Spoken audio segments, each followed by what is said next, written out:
Good afternoon. Thank you for coming to this press conference. My name is Kathy Spangler, and I'm the Director of Communications for the Diocese of Buffalo. I'd like to thank our hosts, Father Chuck Sliss and the staff here at the Cathedral for hosting us this afternoon. I'd like to introduce you to members of our staff who are here today. First and foremost, of course, Bishop Richard Malone, the Bishop of the Diocese of Buffalo, Bishop Edward Gross, the Auxiliary Bishop and Vicar General, Sister Regina Murphy, our Chancellor, Father Peter Corrales, our Vicar General and Moderator of the Curia, and Stephen Halter, who is out there. He's the Director of our Office of Professional Responsibility. We will start with an opening statement from Bishop, and following that, we'll open it up to questions. I'd like to ask each of you to start with one question, and if our time allows, we will absolutely go another round. So without any further ado, I'd like to introduce Bishop Malone. Thank you, Kathy, very much. Thank you all for coming. It always seems like short notice when we call upon you, and I'm grateful for that, for coming. The reason for the press conference, of course, is the taping of confidential senior staff meetings by my former priest secretary and vice chancellor of the diocese related to ongoing investigations of several individuals. Now, this relates to a very, very complex and convoluted matter that I want to explain to you personally. And I'm using notes more than I ordinarily would because the situation can be very confusing, and I don't want to confuse it any worse than it may already be. First of all, let me explain the key persons involved in this whole situation. First of all is Matthew Bojanowski. I think he usually says Bojanowski. A former seminarian until very recently at Christ the King Seminary in the pre-theology program. That's the very first year or two of their formation. He sent in a letter with several concerns about Father Jeffrey Nowak, and that letter arrived on the 28th day of January of this year, and it went to the Office of Professional Responsibility where investigations ensue on the, I think it was the 8th of February, and that's when the process began to move forward. This was about primarily claims of sexual harassment and violation of the seal of confession. You know, in the Catholic Church, it's a very strong principle that no priest can ever, under any circumstances, even danger of death, reveal what is told to him in the sacrament of penance when people go to confession. To this date, that remains unproven. You cannot canonically simply accuse someone of violation of the seal of confession, which is a very serious charge, without giving some indication. Doesn't have to reveal a particular sin confessed, but some indication. Was something said? Did something happen that's a direct result? And two canonists I've consulted have assured me that unless there's something indicated to validate the claim, then the claim really does not hold much credibility. But we continue to look at all of this. We continue to look at it. It's so important. So Mr. Bojanowski participated in an initial interview with Mr. Steve Halter early in the spring, and he has been invited to participate in further investigation to explore some of the questions so as to provide specific details to his claims. In particular, how was the seal of confession violated? It's a very serious concern which I would take very seriously. And to date, he has not participated in those further invitations to bring clarity. Hopefully he might in the future. The second individual is Father Jeffrey Nowak. He is pastor of Our Lady Help of Christians parish in Cheektowaga, currently on administrative leave, and the claims were made against him by Matthew Bojanowski. And during that part of the investigation, a question arose about the existence of a letter, and I'll talk about that a little further on. A letter he had in his possession. I'm going to come back to it, so don't be frustrated that I'm not dealing with it. And so Father Nowak was asked in December for this letter, which purportedly he had in his possession. And we found out eventually he did. But he lied to me when I met with him about that and said no, he no longer had that letter. Apparently, he had taken a picture of the letter on his phone and then said he had deleted it. So all of these things and others went to the Office of Professional Responsibility that I established last year. Father Nowak was interviewed for 3 days in May for over 6 hours about all of these kinds of things. And then in that context, he finally produced the letter that he told me he no longer possessed. It was determined then that Father Nowak needed to go for a sort of a behavioral assessment. We have several institutes that we call upon to send people who we think need some kind of evaluative process to help us decide what we can do to help those folks move forward. Sometimes they'll ask them after a few days of, the evaluation, they'll ask them to stay longer for treatment. Sometimes that happens, sometimes it does not. So he was removed from ministry until he would go for that assessment. He first agreed to do that in July to a place called the St. Luke Institute, which has been around for many, many years, and he did not comply. He took several days, took us several days to get in touch with him. So in the beginning of August, I don't mean to confuse you with all these dates, but the timeline is important. At the beginning of August, Father Nowak said he would go, and then he backed out on that. Then he was given a third opportunity to go for assessment on the 25th of August. And once again, for a third time, he did not go, and that is when I put him on administrative leave, which means he cannot at this time function or present himself as a priest.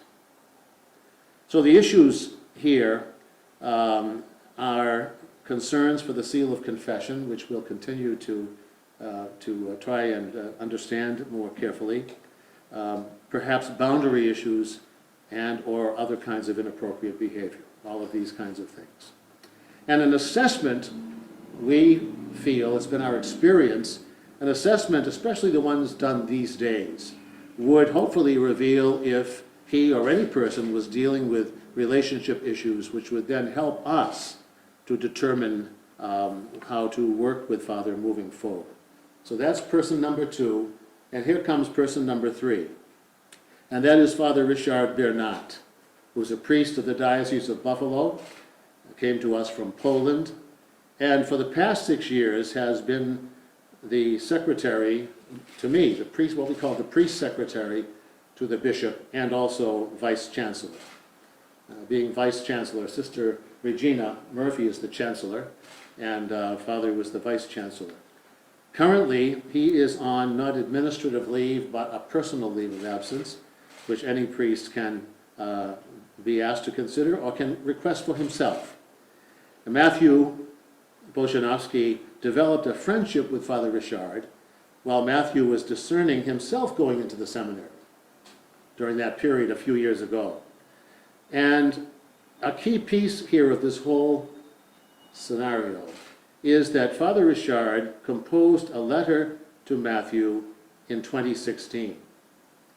And that letter has come to light and is, we know, circulating among some of you in the media and in our community.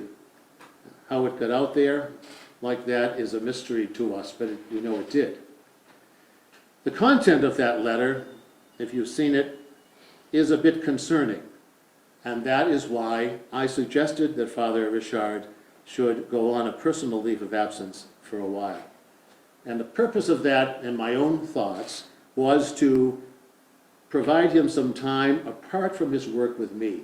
His work with me was really all-encompassing in so many, many ways. So the issue here is the letter from Father Richard to Matthew. And I do have to say, without focusing on this myself, Father Richard's actions, for whatever reason, in providing those tapes of what are meant to be the highest level of confidential, sensitive discussions among my senior team, This really is a serious breach of confidentiality for someone to do that. And Father is a member of the diocesan curia, which means the highest level of leadership with me, and has actually broken church law in doing that. Now, how are these persons involved? Let me give you context now. Father Nowak was the parochial vicar previously at St. John Vianney Parish, in Orchard Park, where he met Matthew. Matthew's family belongs to that parish, I believe. And Father Nowak began mentoring Matthew, who was discerning a vocation then to the priesthood. And that developed into what appeared to be a pretty deep friendship between the two of them. And Matthew then later met Father Richard Biernat. Okay? And as that relationship developed with Father Richard and Matthew's relationship with Father Nowak cooled, you might say. That's probably a good word for it. And this was disturbing to Father Nowak. You see the complexity of this whole thing. And that letter was sent, rather Father Nowak secretly photographed that letter that he found in Matthew's apartment in Boston when he was visiting there. This is all several years ago. The letter was sent by Father Richard Biernat to Matthew.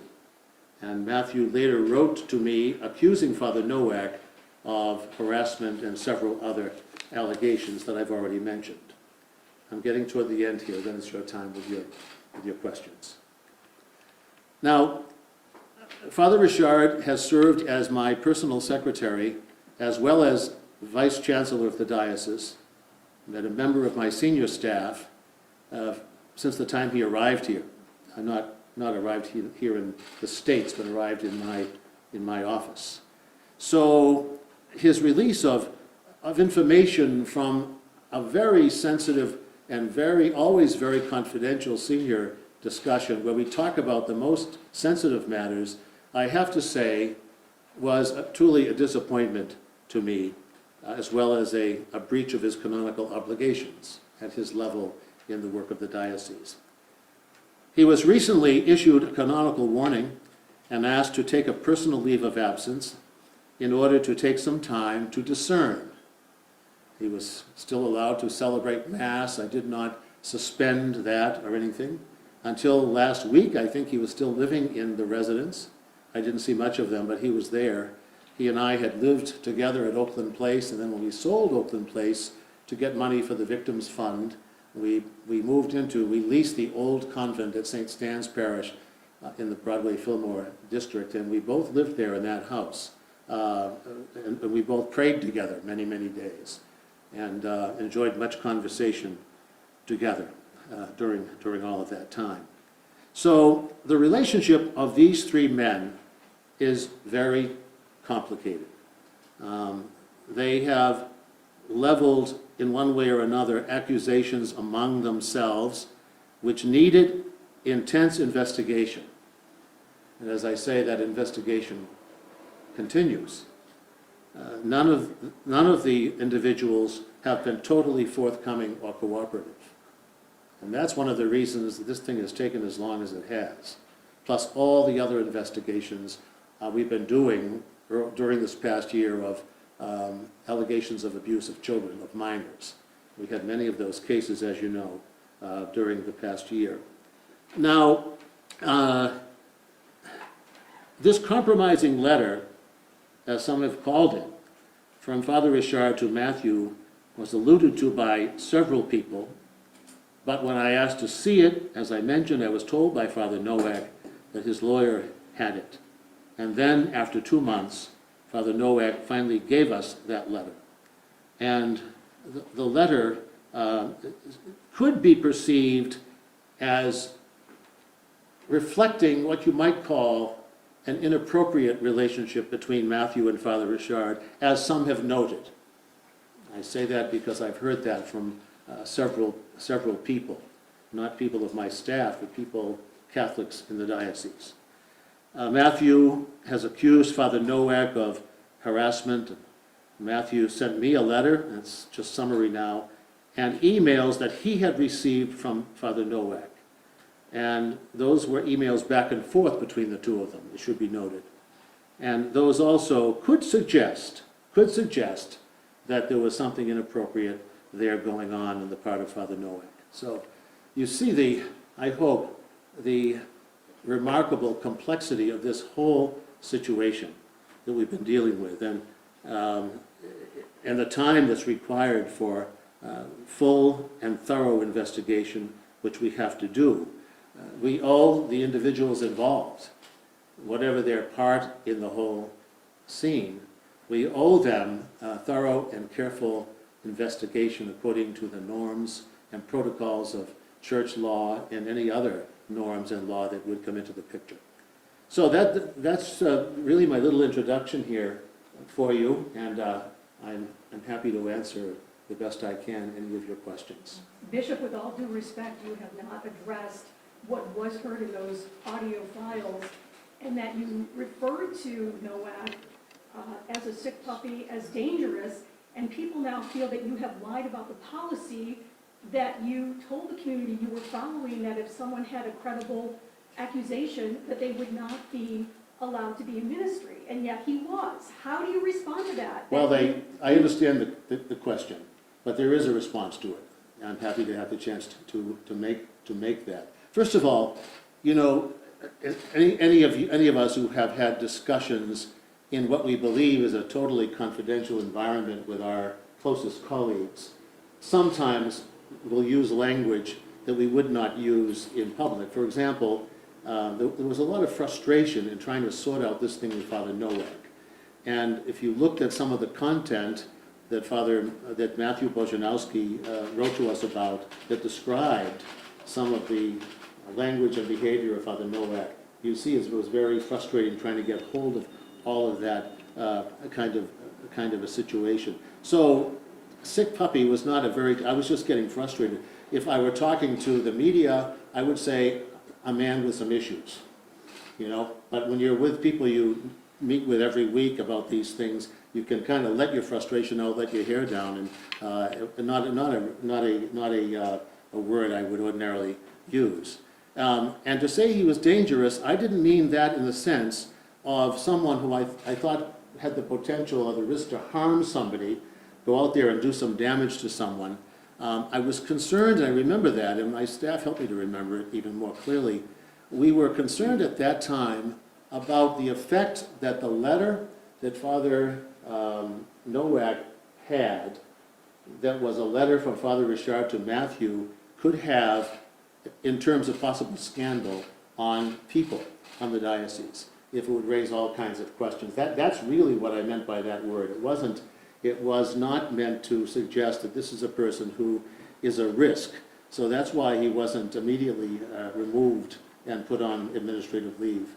So you don't think he's a dangerous possible abuser to others out there? Well, I hope he's not, but I don't have indication it's at that level, but that's why an evaluation by competent professionals is so important. Bishop, Michael, do you want Bishop, we'll kind of because take our now time. there have been two members of your very innermost circle who have decided to go public with what it is that they know. Should the people of the Buffalo Diocese have questions about your judgment as to who you surround yourself with, and should they have further questions as to whether or not you're suitable to remain in the position that you are, Bishop of the Buffalo Diocese? Thank you for the question. I understand where that would come from. First of all, I was very thoughtful and did lots of consultation in my choice of the two individuals you just referenced. One who had been my executive assistant and the other my priest, we call priest secretary. And in that job, he mostly responsible for logistics of my ministry and helping me with ceremonies and many, many other things like that. And both of these individuals came very highly recommended to me. And so I don't feel my judgment was faulty. Things emerged, things showed up later that made me wonder what I had missed when we were doing the interviews and all of that. But no, I don't. And I also don't feel that that it's time for me to move on. I've said that from the beginning. As a woman said to me coming out of church last month, she said, Bishop, you know the things you need to do better. You've often mentioned that. But she said, please don't think you have to be the lightning rod for 50 or 60 years of bad behavior by priests that came before you ever got here.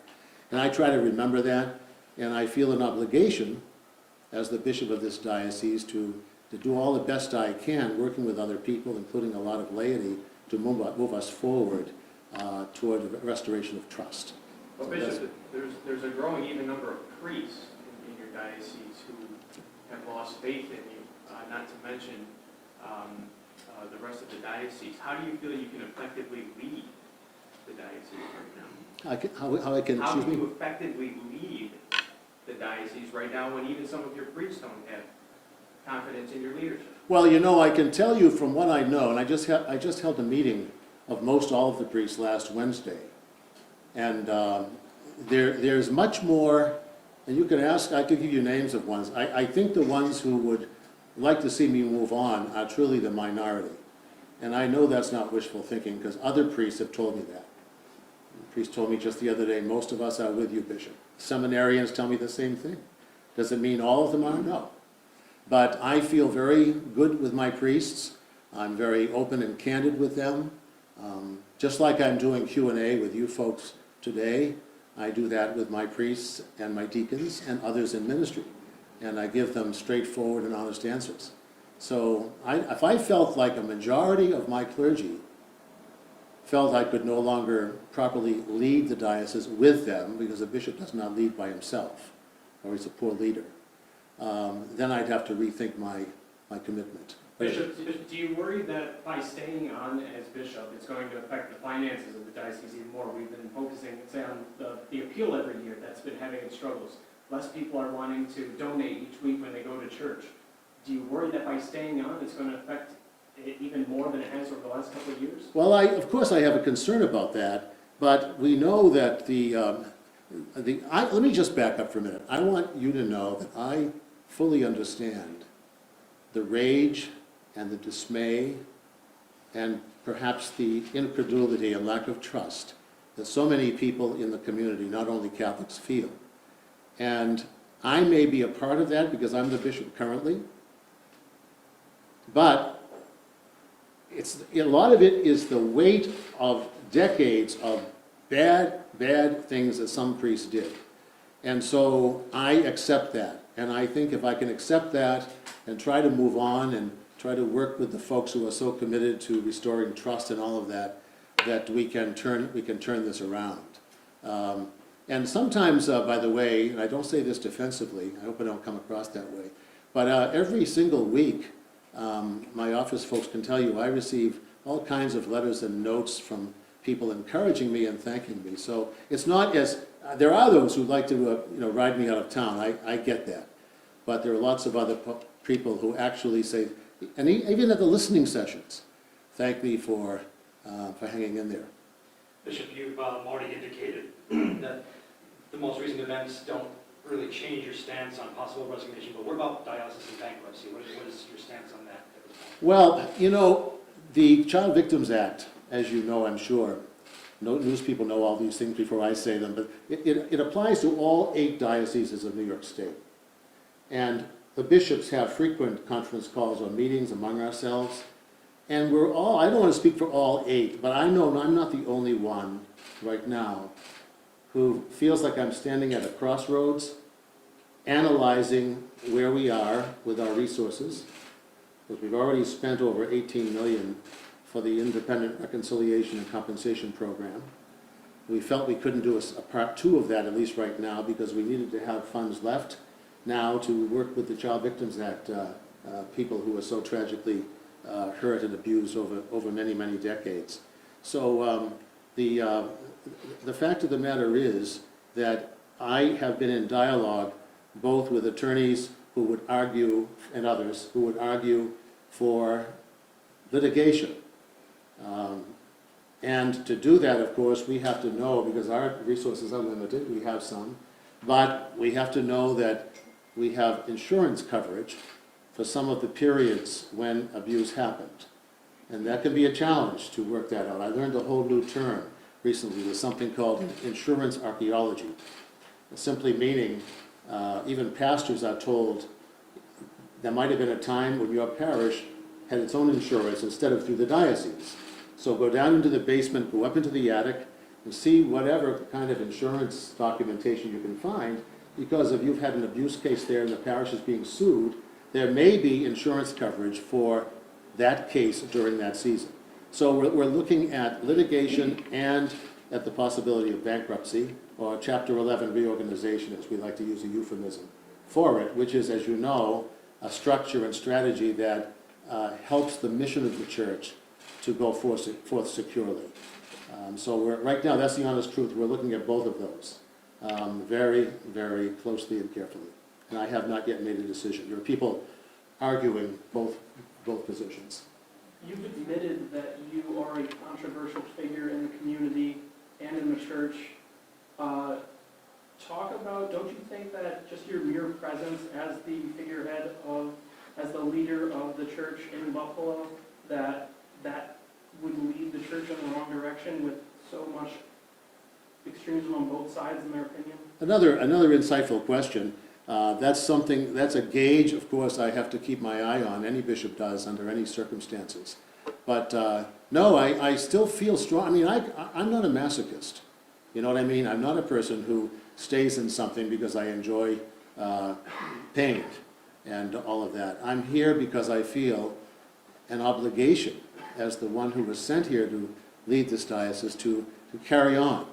And once again, if I thought that the majority of Catholic people in particular were calling for my resignation, that would be a different story. But I don't feel that. I go out to parishes and schools all the time for visits. You know, I am always well received when I go. Who knows what some people's thoughts are sitting there in the pews that they don't articulate. But I do feel enough support, honestly, to continue on. I will be 75 in March of 2021, and it's on his 75th birthday that a bishop by church law must submit his resignation to the Pope. And the Pope can take as long as he wants to accept that resignation. So right now I'm going a day at a time, and I'm trusting in my God, I'm trusting in my own prayer, and in the good people around me. And we've been doing some, I think, very good initial work with the movement to restore trust, which is a strong call not only to get through this crisis, but to reform the church, especially by more significant roles for lay women and lay men. Speaking of the Pope, Bishop Malone, what have you heard? Of whom, I'm sorry, James? Speaking of the Pope, The Pope. what have you heard from the Vatican on both your handling of child sex abuse cases and on these more recent adult cases? Well, the Pope, they say the Pope frequently picks up the phone and calls people around the world, but I have not been the recipient of one of those calls. I've had no communications from the Pope at all. Not necessarily the Pope, the Vatican. Well, the body of I keep in contact with the Apostolic Nuncio, who, as you know, is kind of like the Pope's ambassador in each country. I've had conversations with him. When something is brewing, I try to with Cardinal Dolan, who is the Metropolitan Archbishop of New York, of the whole state, and keep them abreast of things and answer questions they have. Have they said to you, you must stay? No. What? They've neither said you must stay nor you must leave. And so, and I know for sure they're not unaware, of all the news around here. But so far, apparently, I like to think they are trusting in my goodwill and my intention and my capacity, working with other people to lead us forward.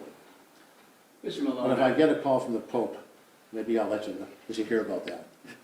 Mr. Malone, I'd like to reiterate the subject of transparency. You've been talking about that over and over again. By telling us this story of the three priests and reiterating their story, some of your critics say that this is more victim blaming and victim shaming, and you're doing it with sort of an arrogant tone as opposed to taking full responsibility of this for yourself by not removing him sooner from ministry. Well, we didn't have, I get where you're coming from, but we did not feel, you mean removing Father Nowak? Yes. We did not, well, we did ask him to step aside for a while, when we first were looking at these concerns that came to us from Matthew Boshanowski. But we did not feel, and you need to know that, as I mentioned, I think, there were 3 days in May where over 6.5 hours of interview and discussion went on, led by Steve Halter and Bishop Grosch as the auxiliary bishop, with Father Nowak. And we decided it would be good for him to go for evaluation.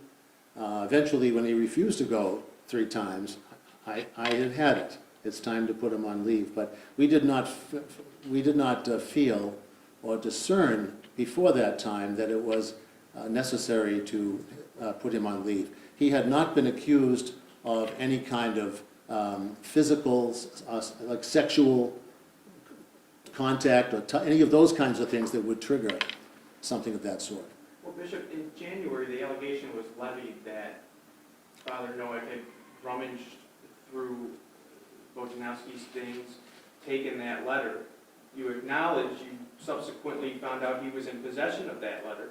How does that conduct not rise to the level of putting him on administrative leave? Well, that's why eventually in this complex scenario, that is one, of course, of the several reasons when you started to add them over time that led us to the decision to put him in administrative leave. But the particular reason was so that he could go off for evaluation by objective professionals and explore any and all of those things, okay? And to see where's all that coming from and what does it mean for his future possibilities of ministry. So that's really the answer to that one. Why wasn't Father Beard sent for a similar assessment? He has not been at this time. We shall see going forward what will happen. Again, once again, I am not aware at this time of any allegations of sexual impropriety between Father Richard and Matthew. None of that has come my way. But he broke his vow of obedience to the bishop, did he not? His promise of obedience, To the bishop? Father Richard? Yes. You mean in this case of releasing the documents? Yes, sir. Well, I suppose you could interpret it that way. Isn't that to- a firing offense? Well, there would be, it's not, sometimes people think these things in the Catholic Church are all black and white, but they're not. There's loads of gray. And there are levels, There are levels of gravity to these things. And at this point, it has not been my sense that it's time for Father Richard to be moving in that direction. How did Father Richard explain the contents of the letter to you? I mean, I'm sure people here have read the letter. You've seen It it. seems to be a love letter. Yeah. A lot of people have said that to me. Apparently, it took us a long time to get that letter, months. And a lot of people out there, apparently, had seen that letter before I did. It was circulating around. And that is the report I heard, or the take I heard on that letter from a number of lay people who saw it, that it seemed like romantic in tone, it seemed like a love letter. But Father Richard has not explained the letter or the contents of the letter to you? He has explained it, but I think I go beyond where I should go to give his explanation. I think you need to ask him for that. It's his story, and I don't feel comfortable revealing what he told me about that. Was there, But it's a very legitimate question. was there disappointment or shame Excuse me? from you? Was there disappointment as the leader of the Catholic Church in this area? Disappointment or shame in his personal conduct? Well, I was very surprised. You mean about sending that letter to Matthew? I mean the letter to Matthew. Yes, it did catch me by surprise, to tell you the truth. I mean, I had heard rumors about that sometime in the past, that there was a letter, But obviously, you can't move on an even initial investigation about a letter and its contents until you have the letter, right? And so, that's kind of the story on that.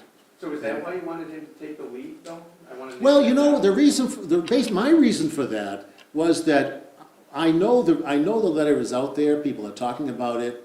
I know that some of your organizations, some of your stations have that letter. And I just thought that while that is out there brewing, whatever it means, it might be a good thing for Father Richard just to step a bit apart from his work with me. As I mentioned before, it was not administrative leave.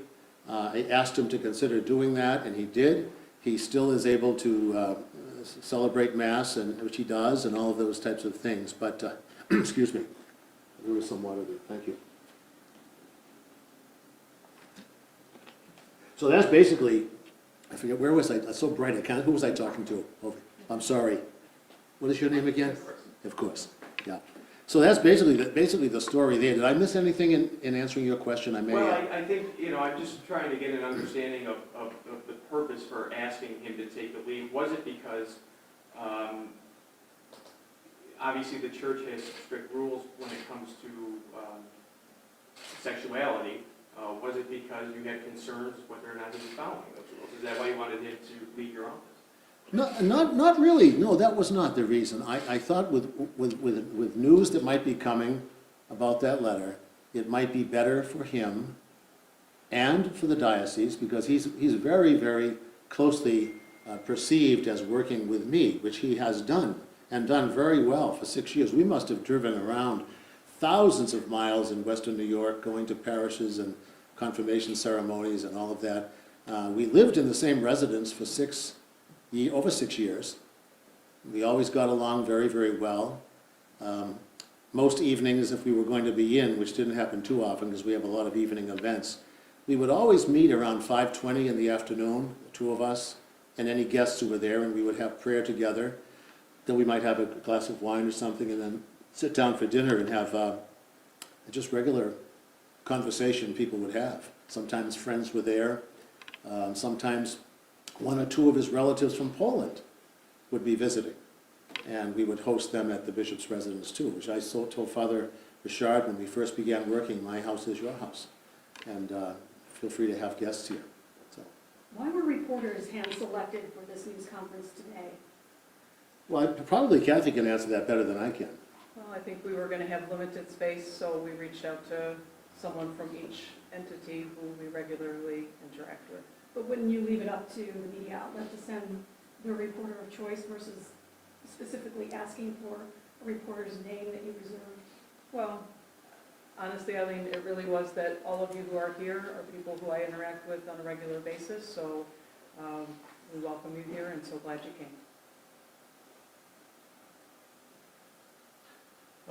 We have a few more minutes. What level of personal portrayal do you feel about this latest private audio recording being Yeah. leaked out? Well, I have to tell you, Jay, it totally shocked me.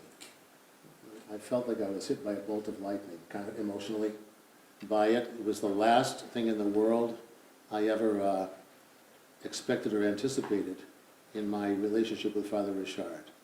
And so that's all I can say. I was just stunned by it and dismayed by it, and I just never saw it coming. So.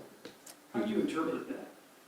That he recorded meetings, apparently several, excuse me, and then released them at this particular point in time when he's in peril, seemingly. How do you interpret that? I don't even dare try to interpret it. I don't know what the dynamics of that might be, to tell you the truth. I don't have a sense. And he certainly hasn't talked to me about that. So I don't know how to answer the question. If I did, I'd give it a shot, but. Can you truly say with all that's happened, despite all of this that's transpired, that still the majority of Catholics have their faith behind you? Well, I haven't taken a poll, but I get, believe it or not, you could ask my office staff, I get every week more positive mail, believe it sounds like I'm making this up, but I'm not, than I do negative mail. That comes too. But most of it is, I got two today, two emails from people who are watching this whole thing, and they're intelligent people, they're committed to the church, they're distraught about this. And one woman said to me in an email, "I don't put you on a pedestal," okay? She said, "I don't put anybody on a pedestal, but," she said, "all of this is just too much." She meant, you know, the constant, the people who do play the drums for me to ride out of town. So, I mean, there are lots of people who kind of look at it with perspective, and that helps me a whole lot. I feel, to tell you the truth, and again, as I said, I'm not a masochist. I'm not a person who enjoys suffering and pain, and this is painful to me. Don't get me wrong. It's brought me closer to Christ in my prayer. And if you know me at all, I'm not a pietistic person. But it really has made me pray more deeply and feel more united with Christ, this whole situation.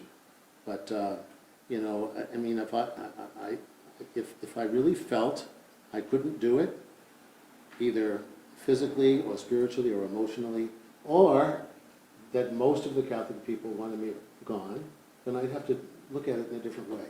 But as your legacy, as you said, if this is your last round of being a bishop, you retire out, why would you want this to be that part of your legacy as you would leave the Catholic Because Church? I'm here where I am now. We've all heard I suppose it's a cliche, the trite expression, bloom where you're planted. And I've had a very, very good ministry as a priest, and then almost 20 years as a bishop. And I don't say this in any self-affirming way, but simply to point out I do have the respect of many of the U.S. bishops. I've been asked to take many leadership positions nationally. I've withdrawn from a couple of those now because I want to focus on our work at renewal and reform and purification. But I still, believe it or not, I still feel strong. I hope that doesn't sound arrogant, because I have moments when I don't feel strong. And that's when I talk to friends or I spend some time in the chapel. But I really believe, you know, Catholics believe, and many of you know this, that when we receive a sacrament, whether it's baptism or marriage, or in my case, holy orders, that a special grace from God comes with that sacrament. And I've never believed in that more deeply than I do right now, because I know my still being here is not just me. I know, I just trust that it's the Lord trying to help me through this thing, which is grueling. I'll admit that to you. Every day I wonder what's coming next. Okay, one last question, Kim? One last question for, Yes, Cam. for the members of your flock who are still, they're waking up every day and maybe seeing the news just as you are. What I words know. of strength or encouragement can you give them as they're reeling through this and have been? Cam, thank you for a wonderful question. It's very simple to me, and my prayer tends to be very simple, if profound in other ways. My prayer for our people is that, first of all, they will keep a priority on praying for and working toward the healing of victims who have been abused by priests or anyone else, but primarily by priests and ministers of the church, number one. Number two, that they'll keep their focus on Jesus Christ, even though there's reason for disappointment with the church, not to give up, and to remember that even as we try to work through this terrible crisis that has hurt so many people in our world and in our own Western New York, that the larger mission of the church, which is to bring what Pope Francis calls the joy of the gospel to the world, that has to continue. I still have to be concerned that our youth and young adults receive good formation, good training in the faith, that our Catholic schools are doing what they should do, that we have outreach on the west side and elsewhere to our migrant and refugee families. All of those are the kind of the perennial mission of the church, and more. Of course, the worship of God is in there too, big time. And it's my responsibility, working with my priests and others, the laity and the religious and deacons, to make sure, even as we deal with a crisis situation now, that we're not losing sight of or commitment to that larger 2,000-year-old mission of the church that must go forward as we move into, I hope, new and better times. Thank you, everybody.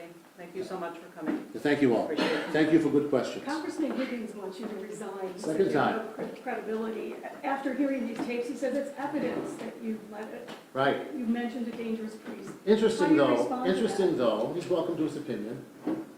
Interesting that he feels it's okay for him as a politician to tell a religious figure to step down. If I, as a religious figure, told a politician to step down, we hear all about, separation of church and state. True? I think so. He's welcome to his opinion. But in a scandal of this nature, if a congressman was faced with this kind of a scandal, I would think more than just you would be asking him to resign. No, I wouldn't feel it was I might have a personal conversation, which I would have appreciated with Congressman Higgins, who wanted to come in and talk to me personally, which neither time he did. I would have welcomed him. Okay, thank you all. Thank you.